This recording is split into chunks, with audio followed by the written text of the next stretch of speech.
नक्कल डबू। मेरे लिए मेरा समाज बड़ा है और मैं आज तक समाज के आगे था, अब मैं मेरे समाज के पीछे हूं। मैं सबसे पहले एक तो मैं सबसे गुजारिश करूंगा कि आप प्लीज बैठ जाओ, मेरे बाद भी 2-4 लोग बोलेंगे, तसल्ली से बैठो। ये आपकी बेदारी का और आपकी बेबूदी का सवाल है, आपके वकार का सवाल है। मैं संचालन कर अजहर जी से मैंने निवेदन किया कि मैं कि मैं 2-4 मिनट ज्यादा बोलूं तो बर्दाश्त कर लेना भाई, गर्मी का टाइम है और सबको अपने अपने कामों में जाना, वर्किंग डे आज। मैं सबसे पहले मुस्लिम न्याय मंच की तमाम टीम को और अध्यक्ष भाई इमरान बड़गुजर को मुबारकबाद देता हूं, जिन्होंने कम से कम एक बीड़ा उठाया और इस बीड़े के अंदर आखिरी पड़ाव तक लड़ाई लड़ी। 11 अक्टूबर को आप सब लोग आए और उस मंच में मैं भी आया था। मैं कांग्रेस पार्टी का सिपाही हूं और सिपाही से पहले मैं कौम का बेटा हूं। उस दिन मैंने बड़ा दिल करके कहा, मैंने कहा अगर मेरे नाम से इतराज है, मेरे नाम से तकलीफ है तो मुझे छोड़ दो। आप मेरी 30 बिरादरी में किसी को टिकट दे दो। आप यार हमें ठोकरों में लेते हो। आपने 70,000 वोटों की कोई इज्जत नहीं की। मैंने कसम खुदा की 11 तारीख के बाद मुझे इतनी मुश्किलों का सामना करना पड़ा, आपको मंच पे नहीं जाना चाहिए था। मैंने कहा मैंने एक शब्द भी पार्टी के खिलाफ नहीं बोला है, मैंने मेरे समाज की वफादारी की नहीं है। और अगर क्या मेरी समाज ने वफादारी नहीं की, अगर मेरी समाज की वफादारी करना मेरा गुण है तो जो आपको मुझे सजा देनी वो सजा दे दो, लेकिन मेरे समाज के साथ रहूंगा। मेरे समाज की वफादारी गिनाने में आपको तकलीफ, मैंने बार बार कही है बात। और मैंने जब प्रभारी मंत्री आया जो चिरंजीव राव साहब, उस वक्त भी उनको मैंने कही, मैंने कहा न राज आ रहा है न राज जा रहा है। ऐसे कमेटी का मुसलमान नाच नाच के वोट देता आपको, ये टिकट दे दो। उन्होंने आला कमान तक रिपोर्ट भिजवाई। 21 तारीख को या 22 तारीख को जयपुर में प्रोग्राम हुआ, झुंझुनू से 15-20 गाड़ियां भर के गई, वार रूम के आगे धरना प्रदर्शन हुए। मैं शुक्रगुजार हूं टीम का और इमरान भाई का और हमारे बुजुर्गों का। यह छोटी सी बात के ऊपर 20 गाड़ियां भर के जयपुर वार रूम में चली गई। और हमारे आदरणीय नेताजी तो यह कहते थे ये मुसलमान मेरी पोटली में। मुझे पहली बार पता लगा, जयपुर के लोगों ने कहा कि मुसलमान पोटली में नहीं है, मुसलमान जाके। लोग कहते हैं यार आप मुसलमानों को इकट्ठा क्यों कर रहे हो? अरे भाई आप भी तो प्रोग्राम करते हो जाट महासभा का, मेघवाल महासभा का, जांगीर महासभा का, तो क्या मुसलमान अपना हक हकूक मांगने के लिए इकट्ठा नहीं हो सकते क्या? हम आपके गुलाम नहीं है। और ये बात दिमाग से निकाल देने कि हमारे बगैर किसी की फतह हो जाएगी क्या? फतह होने के लिए मुसलमानों के मोहल्ले से निकलना पड़ेगा, हमारे बगैर फतह नहीं आपकी। और आपने जो गलती की है उस गलती की सजा आपको भुगतनी पड़ेगी। मुरारी मीणा जी ने ऐलान कहा कि मेरी बेटी को टिकट मत दो, किसी कार्यकर्ता को टिकट दो। हरीश मीणा जी ने कहा मेरे परिवार में टिकट मत दो, मेरे किसी कार्यकर्ता को टिकट दे दो। अरे भाई हमने भी तो झुंझुनू में यही कहा था कि मेरे से अदावत है तो मुझे मत दो, लेकिन मेरी 30 बिरादरी और उसमें भी जो आपका खास हो, हमदर्द हो, उसको टिकट दे दो, हम उसके साथ रहेंगे। आप तो झूठ तक नहीं रहेंगी। और आप ये कहते हो कि एमडी चौबदार भाजपा का मदरसा बोर्ड का चेयरमैन है, हमारे पे एक नाबालिग थोपना चाहते हो क्या? कभी स्वीकार नहीं करेंगे सर। आप ये बोलते हो कि मुसलमानों का ठेकेदार है क्या?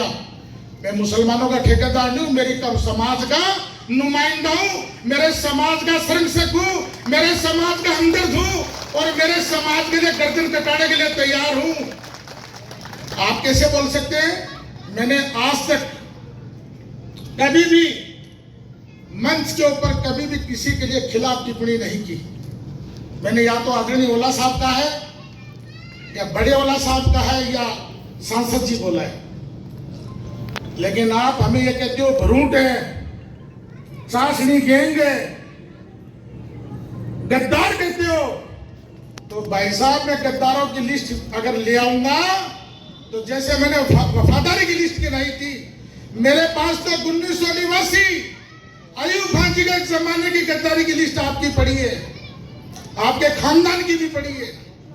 ये मेरा मुंह ना खुलवाओ, क्योंकि मैं उस शख्स का चेला हूं जिसका नाम राहुल गांधी है, और वो बार बार कहता है डरो मत, डरो मत। किस बात का डर भाई? हमारी गद्दारी की बात करते हो आप। मैं कहता हूं तुम्हारी गद्दारी। 2019 में श्रवण कुमार को चुनाव किसने हराया? 2018 में रीटा को चुनाव किसने हराया? 2018 में श्रवण को सूरजगढ़ का चुनाव किसने हराया? हमारे भाई अयूब खान की हत्या किसने की?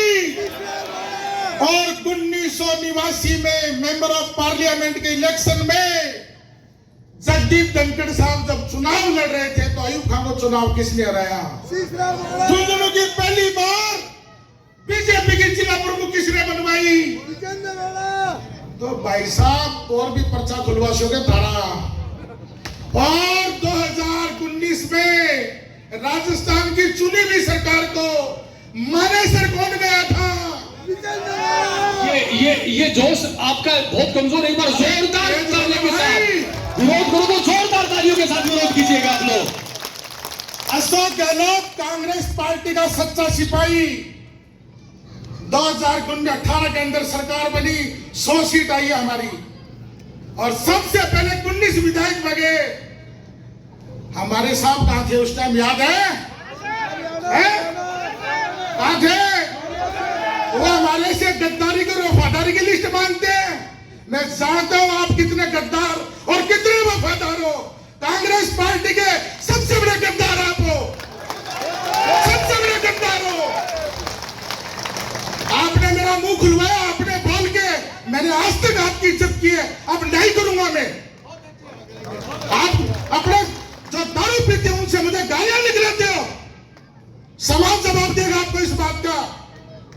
इस एक दारूखोर आदमी तुम्हारा प्रतिनिधि करता है, और मैं समाज को भी बोलूंगा कि आने वाले चुनाव में, ये तो 13 तारीख का त्योहार है, आने वाले नगर परिषद के चुनाव में आपको कसम खुदा की है, आपका तुम्हारा अगर कोई पार्षद हो वो नमाजी ब्रजो दीनदार होना चाहिए, दारूखोरा नहीं होना चाहिए, कोई शराबी नहीं होना चाहिए आपका, जिसका चाल चलन अच्छा नहीं हो, जो शराबी हो वो आपका प्रतिनिधित्व नहीं करे कभी भी।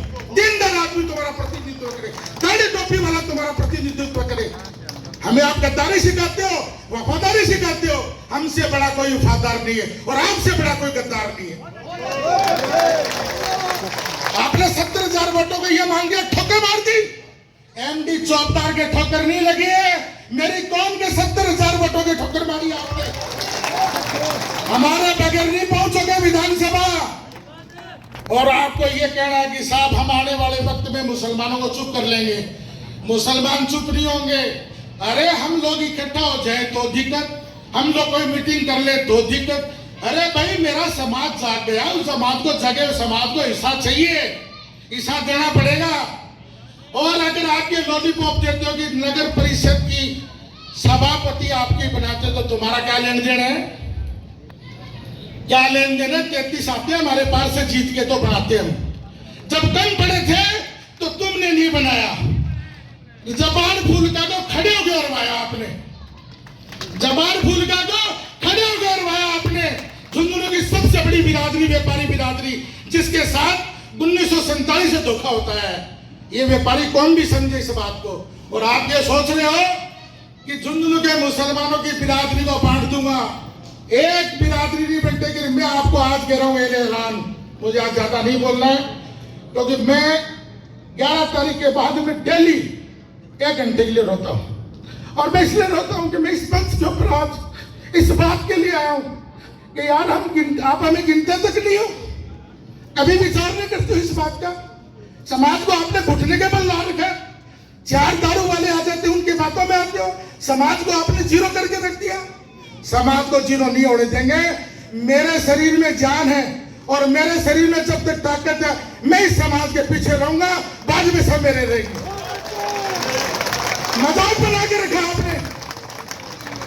अशफाक खान जी का फार्म भरवाने के लिए बोलते हो कि अशफाक खान जी, और कुछ गद्दार अशफाक खान जी का फार्म भरवाने गए, लोगों को धोखे में दिया उन्होंने। अशफाक खान जी का फार्म भरवा के मुसलमानों में मिसकम्युनिकेशन कराते।